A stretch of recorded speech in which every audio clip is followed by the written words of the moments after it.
President Trump is calling today Liberation Day, announcing new tariffs aimed at boosting American manufacturing. But at the Port of Houston, some worry that protection will come at a cost, especially with businesses bracing for higher prices and potential disruptions. Sarah Alegre is live there now. And Sarah, how are domestic companies responding? Matthew, Hannah, I talked to a local steel distribution company a little bit earlier, and they get about half of their supply here from the port. But the CEO I talked to, he's got more of this positive outlook here. He says tariffs aren't disrupting his operations at the current moment. He says, yeah, mills here are kind of scaling back more so on those larger shipments, I should say, expecting prices to rise. But the CEO I spoke with says he prepared for that. They're not wanting to send out large quantities of steel because they send it to you and then the next week they can raise the price. So that's what we're fighting. But I've been doing this 18 years. We were prepared for it.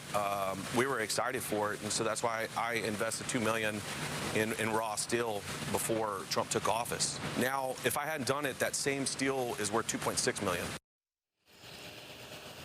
And Port Houston plays a major role here nationally. The port handled a record 53 million tons of cargo last year, a 6% jump from 2023. Experts warn tariffs could drive up costs, disrupt trade flows, and slow down momentum at the port. But not everyone's concerned. CEO of American Western Steel, you just heard from him, Michael Vivian. He says demand for steel, it's strong, and many of his clients have adjusted to tariffs in the past.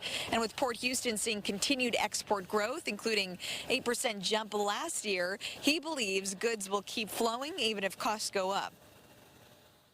An American business has already, before we start work against a foreign company, we're at a disadvantage, a great disadvantage. The economy may slow down a little bit, but where I think we're going to see is the money that stays in the United States. If 10% of our GDP was spent in-house instead of going across, I mean, that's going to be huge. Huge for our business, huge for everyone's business. Yeah, seeing it more from that short-term sacrifice, long-term gain kind of perspective. Meanwhile, on the other hand, we have economists saying that because of the constant changes that we've been seeing along with the stock market volatility, a lot of consumers right now are putting a pause on spending. From Port Houston, Sarah Alegre, Fox 13 News.